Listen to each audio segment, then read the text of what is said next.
Hi hello నమస్తే welcome to BRK నేను మానస. అసలు బ్రహ్మముహూర్తం అంటే ఏంటి, దాని యొక్క విశిష్టత గురించి మనకి ఈరోజు తెలియజేయడానికి మనతో పాటు ఉన్నారు సైకాలజిస్ట్ అండ్ కౌన్సిలర్ ఉమాశంకర్ గారు ఉన్నారు. వారితో మాట్లాడదాం. Hi ma'am. హాయ్ అండి. మ్యామ్, బ్రహ్మముహూర్తంలో మెడిటేషన్ చేస్తే మంచిది అని అంటారు.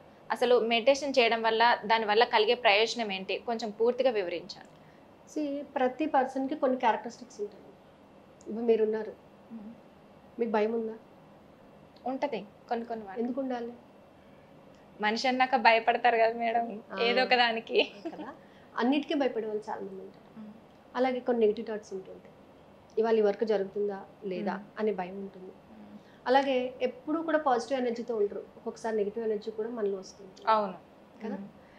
ఒక్కోసారి ఈ క్షణంలో హ్యాపీగా ఉంటారు, నెక్స్ట్ మినిట్లో కోపం వచ్చేస్తుంది, ఇరిటేట్ అయిపోతుంటారు. అవును కదా.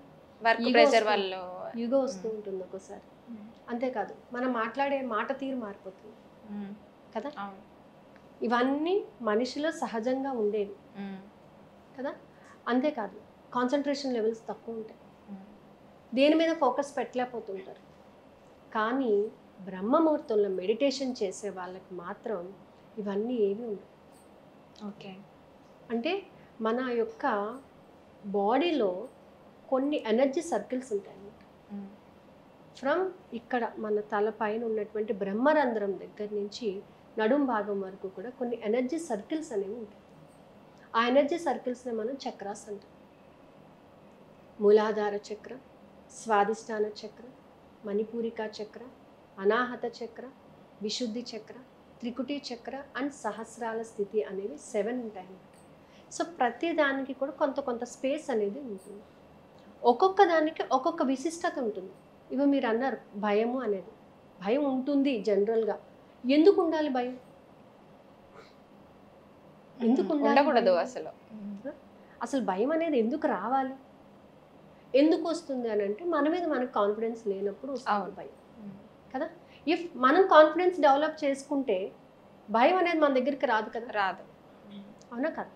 సో మూలాధార చక్రము అనేది ఉంటుంది మన బాడీలో. ఇట్స్ ఎ రూట్ చక్ర అన్నమాట.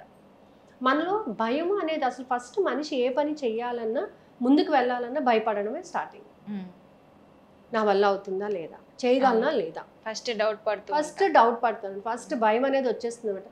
నా ఒక్కదాని వల్ల అవుతుందా లేదా, నేను అచీవ్ అవుతానా లేదా. అసలు ఈ భయం అనేది తీస్తే మనిషి ఒక అడుగు వేయగలుగుతాడు కదా. మరి ఇలాంటివన్నీ ఎలా ఓవర్కమ్ చేస్తారు? మన రొటీన్లో మనం చేయలేము, కానీ బ్రహ్మముహూర్తంలో మనం చేసే ధ్యానం ద్వారా వాటిని చేసుకోవచ్చు.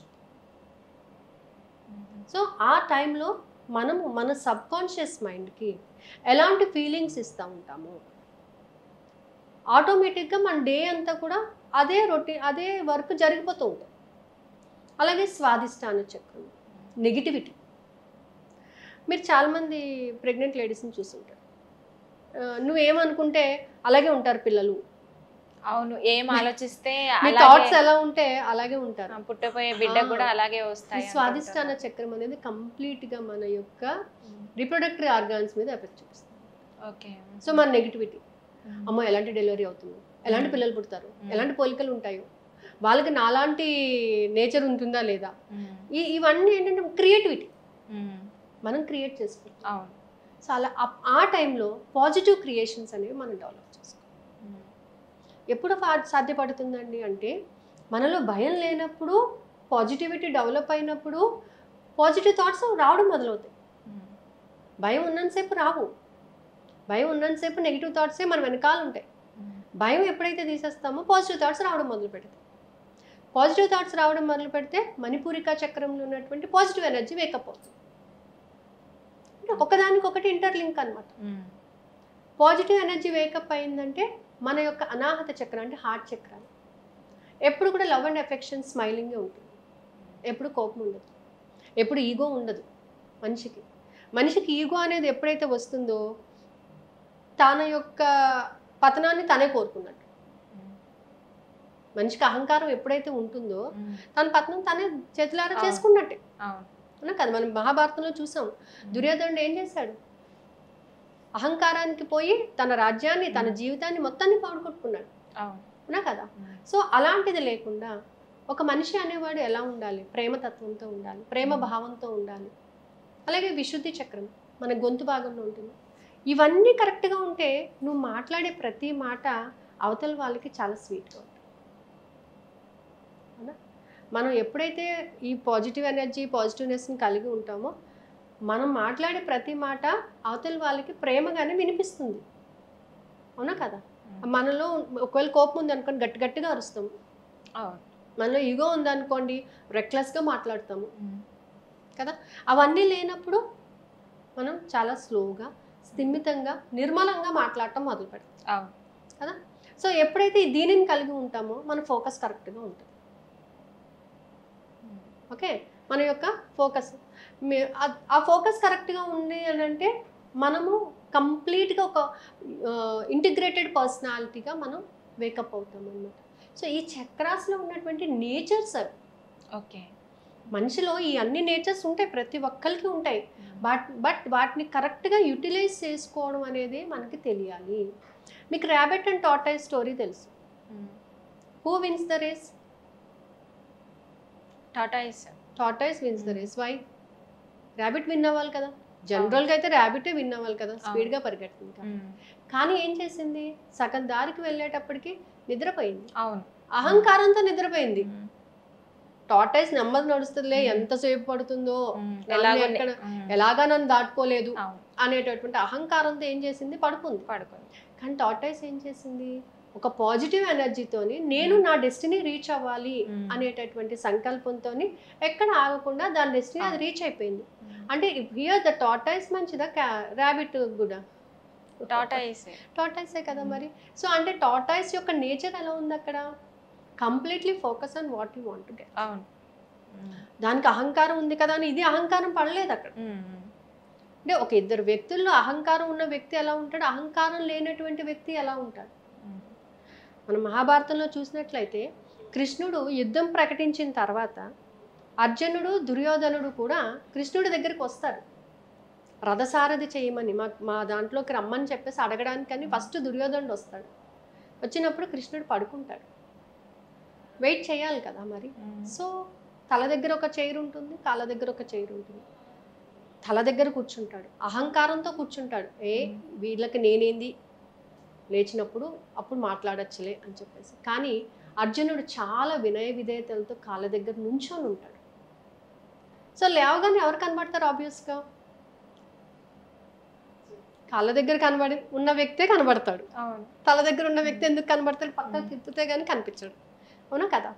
సో అంటే ఏంటి, ఇక్కడ అర్జునుడికి అహంకారం లేదు, వినయ విధేయతలతో ఉన్నాడు కాబట్టే అతన్ని ఫస్ట్ చూశాడు, అతనికే రథసారథిగా రావడానికి నిర్ణయించుకున్నాడు. దుర్యోధనుడికి అహంకారం ఉంది కాబట్టే అతను అనుకున్నటువంటి పని జరగలేదు. అహంకారం ఉంది కాబట్టే దుర్యోధనుడికి 120 years లైఫ్ స్పాన్ 60 yearsకి క్లోజ్ అయిపోయింది. అహంకారం మనిషిని తినేస్తుంది అన్నమాట. కాబట్టి ఇవన్నీ మనలో ఉండకూడదు. మనలో అహంకారం ఉండకూడదు, మనలో మంచి నేచర్ ఉండాలి, పాజిటివ్ ఎనర్జీ ఉండాలి, ప్రతి దాంట్లో పాజిటివిటీని చూడాలి అని అనుకుంటే బ్రహ్మముహూర్తంలో ధ్యానం చేయడం అనేది చాలా మంచి పని అన్నమాట. అంటే తనని తను క్లియర్ చేసుకోవడం, ఫిల్టర్ చేసుకోవడం, తనలో ఉన్నటువంటి భయాలు కానీ నెగిటివ్ థాట్స్ కానీ నెగిటివ్ ఎమోషన్స్ నెగిటివ్ ఫీలింగ్స్ ఏవైతే ఉన్నాయో ఫిల్టర్ ఇట్. ఓకే, ఆ ఫిల్టర్ చేసుకుంటూ వెళ్తేనే తను అంటే ఏంటి అనేది తనకు అర్థమవుతుంది. తను ఏం మాట్లాడుతున్నాడు, ఎలా మాట్లాడుతున్నాడు.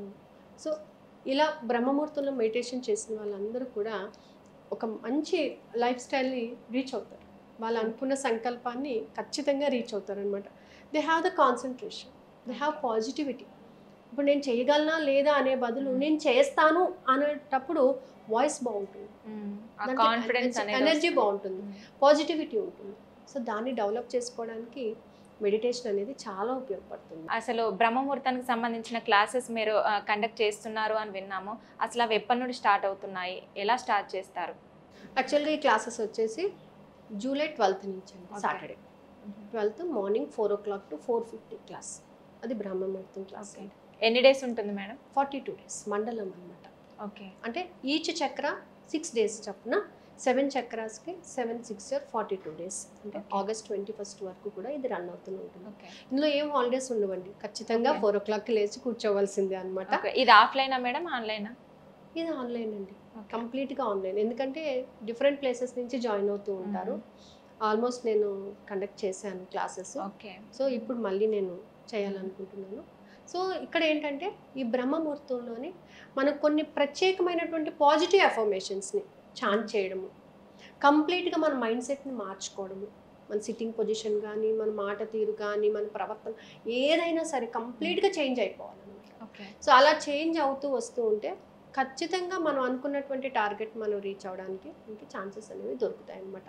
అంటే మనలో నిర్మలత్వం, నిర్భయత్వం, నిశ్చలత్వం అంటారు.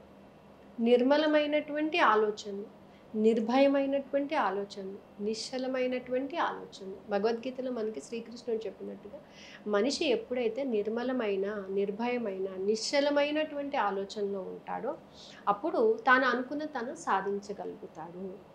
సో ఆ కాన్సెప్ట్ మీద మన ఎమోషన్స్ని ఎలా కంట్రోల్ చేసుకోవాలి, మనలో వచ్చే నెగిటివిటీని ఎలా కంట్రోల్ చేసుకోవాలి, ఓవరాల్గా ఒక ఇంటిగ్రేటెడ్ పర్సనాలిటీగా మనం ఎలా రీచ్ అవ్వాలి, దానికి సంబంధించింది ఈ క్లాస్ అండి.